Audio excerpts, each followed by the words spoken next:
Esta semana toca, por así decirlo, experimentar un subidón de autoestima regional. Ya hemos escuchado al secretario de organización del PSOE recordar que su partido siempre ha estado al lado de los símbolos en Villalar, no como otros, ha dicho. De Villalar hablamos con uno de los primeros políticos que trabajó en construir esta región. Don Roberto Fernández de la Reguera, bienvenido a Castilla y León Televisión.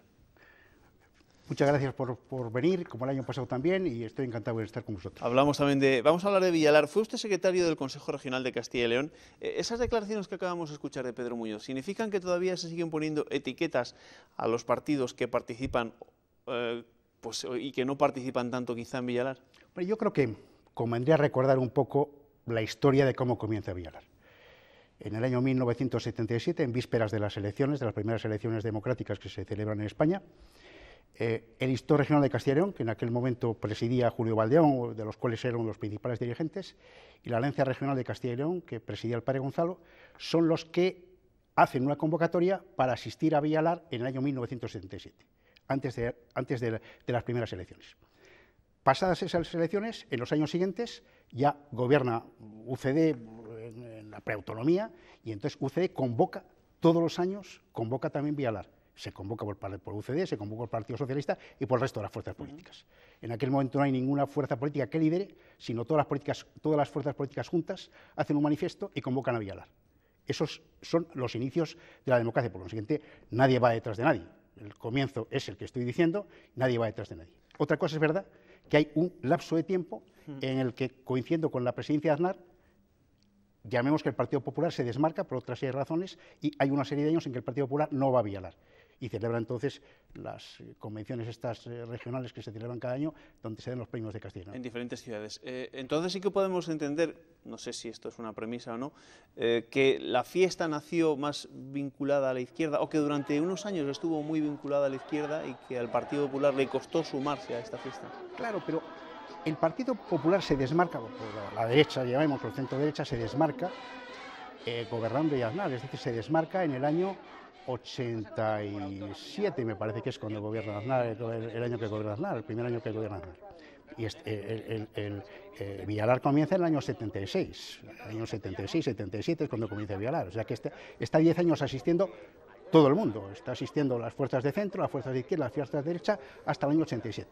Entonces en el año 87 efectivamente llega Aznar al gobierno de Castilla y León y con una serie de sucesos que se han producido antes, que tampoco se trata ahora de relatar, porque me parece que al revés, lo que hay que hacer es apoyar Villalar y no poner pegas a lo que es Villalar.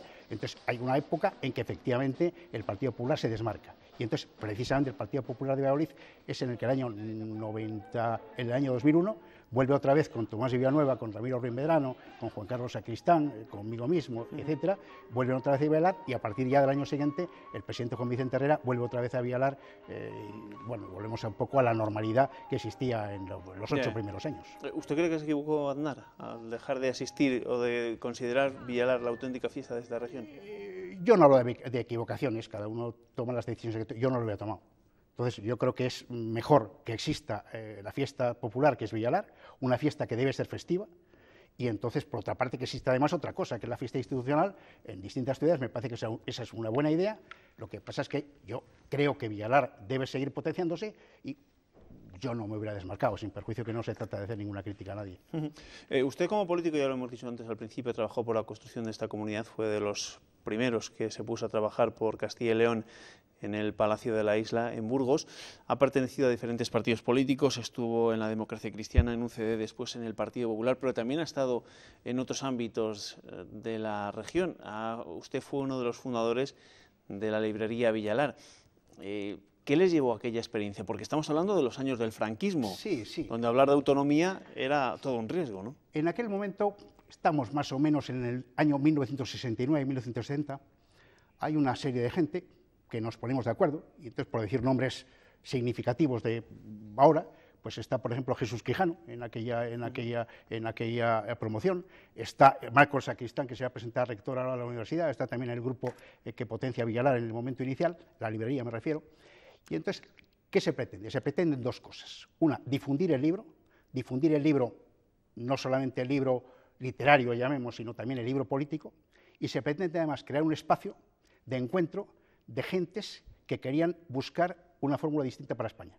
La fórmula fundamentalmente la democracia y la del encuentro, porque hay muchas veces que se dice que la transición parece que empieza en el año 77 o 76 o 78, no, la transición empieza mucho antes, cuando gente de procedencia socialista, de procedencia demócrata cristiana, de procedencia liberal y de procedencia comunista quieren una España unida y una España que supere totalmente las heridas de la guerra civil. Eso fue un poco la idea de Villalar. ¿Y por qué al final fracasó la librería Villalar? ¿Por qué terminó? Bueno, no es que fracasara, yo creo que el librería Villalar tenía un objetivo, que al final el objetivo no era tanto vender libros, sino ayudar a conseguir un clima en la democracia, cuando viniera esa democracia en Valladolid. Yo creo que conseguido ese objetivo, la razón social estaba conseguida, o sea, no había un segundo objetivo. Entonces, cuando resulta que ya todo el mundo que ha participado en ese encuentro ha conseguido ese objetivo, realmente no tiene ya mucho sentido continuar en una pura especulación de venta de libros. Han pasado ya muchos años desde aquel Consejo Regional de Castilla y León. Seguro que en aquellos tiempos tuvieron que sufrir mucho del provincianismo. ¿Cree que años después ha resurgido esa tendencia? La verdad es que el problema del provincialismo existió desde el principio, hasta el punto de que había algunos sectores políticos que querían fundamentalmente una especie de comunidad de diputaciones y de comunidad de provincias, para que la provincia no perdiera nunca su fuerza, independientemente de que existiera la Comunidad de Castilla y León. Frente a esa posición, que defendían algunos políticos de Castilla y León de aquel momento, había otros, entre los cuales yo estuve, que queríamos una comunidad integradora y una comunidad no provincial. Que a pesar de, hubo en aquel momento ya dos problemas, el problema de Segovia, que es incluso se separa de Castilla y León y tiene que entrar como consecuencia de una ley en el Parlamento que se aprueba en 1983, y existe también León, que tiene algunas reticencias desde el principio para formar parte de esta comunidad. En aquel momento se consigue, no digo superar, porque superar esto siempre es muy complicado, se consigue una fórmula, la fórmula integradora, y claro, después que exista todavía gentes que quieran desintegrar o que quieran provincializar, es una cosa obvia porque esa doctrina política siempre estaba ahí. Pero igual en los últimos tiempos se están viviendo tensiones con provincias que no eran sospechosas en ningún caso. Estoy hablando de Burgos, estoy hablando de Salamanca, quizá por todo este proceso de las cajas, ¿no? Sí, bueno, aquí, y hombre, cada provincia, aquí en Castilla y León encima, cada provincia tiene una personalidad muy importante. Salamanca tiene una personalidad cultural enormemente importante, León, pues de toda la vida, Burgos la tiene, y, en fin, no quiero decir todas las provincias porque es que cada una la tiene. Entonces no se trataba de enumerarlas porque las sabemos todos cuáles son. Entonces que cuando llega un momento como el de las cajas, como existe todavía una personalidad provincial muy fuerte, pues hay provincias que pretenden mantener posición de fuerza en una institución como es una caja, que es una institución muy potente y una institución vertebradora. Entonces prefieren que esa vertebración se haga desde la personalidad de su provincia. Esto es una cosa inevitable y yo creo que de alguna forma toda la historia de las cajas o la guerra de las cajas ha podido de alguna forma hacer rebrotar una polémica o un discurso que está desde el principio. Y usted que conoce la trayectoria política de esta comunidad, ¿por qué cree que no ha triunfado en Castilla y León una opción nacionalista o regionalista? Porque yo creo que el castellano es primero burgalés, leonés, después castellano, perdón, mejor dicho al contrario, primero español, después leonés o burgalés o salmantino y después castellano-leonés. Entonces quizá sea esta la escala que tiene la mayoría de los ciudadanos de esta región. Claro, si lo primero que figura en la escala es España, pues es muy difícil que pueda existir una fórmula claramente regionalista. Es mucho más fácil la provincialista, porque la provincialista se incardina en España. Entonces, la región, que es una cosa de alguna forma intermedia, entonces encaja menos que puede encajarlo en regiones o nacionalidades, como dicen ellos, de Cataluña o del País Vasco o de Galicia incluso, ¿no? ¿Volverá este viernes a Villalar mucho más tranquilo? Pues este viernes no, yo me va a ser de las primeras veces que no voy porque estoy en Madrid.